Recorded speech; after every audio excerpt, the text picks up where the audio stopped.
What do you think was the real high point in the debate, if there was one?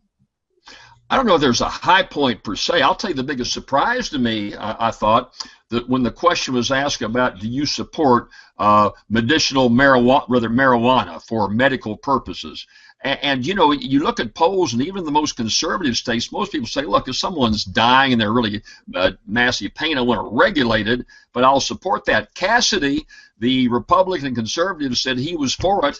Landrieu, who I was assuming would be very much for it, said no, she was against it. So that was the biggest surprise to me in terms of an issue like that is a pretty easy sell for Landrieu to stake out a different path. Now, I wonder how that will be used, if at all, in a runoff in terms of not a debate so much, but about a campaign ad.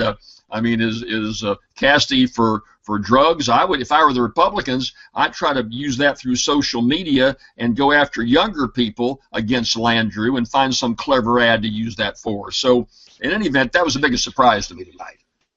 Oh, I was surprised by that also, where Congressman Cassidy did say he would support the use of marijuana for medical purposes. Was not surprised that Colonel Maness was against it. A little bit surprised that Senator Landrieu came out against it. I think that was one of the surprise things in the debate.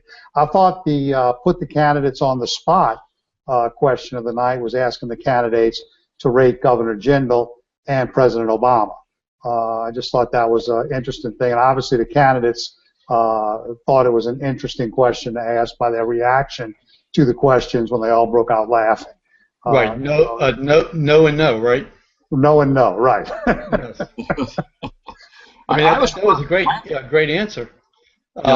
Landrieu gave Bobby Jindal a 3, and of course she's been pounding him for the last couple of years. I'm surprised he came out on the level of a 3 in terms. And Cassidy kind of danced a little bit, saying, "Well, he's had some real difficult times." You know, we know he's never in the state anymore, and so Cassidy was trying to be diplomatic, hoping he's going to get some stronger support in the runoff. See, when he gave him a 7, and Maness, knowing he wasn't getting his support, said, "Well, I give him a 5," and knowing how unpopular the guy is here in the state. So that was, I just thought Landrieu would give him a 0, quite frankly.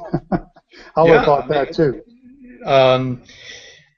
I thought that she was real gracious, giving him a 3. Personally.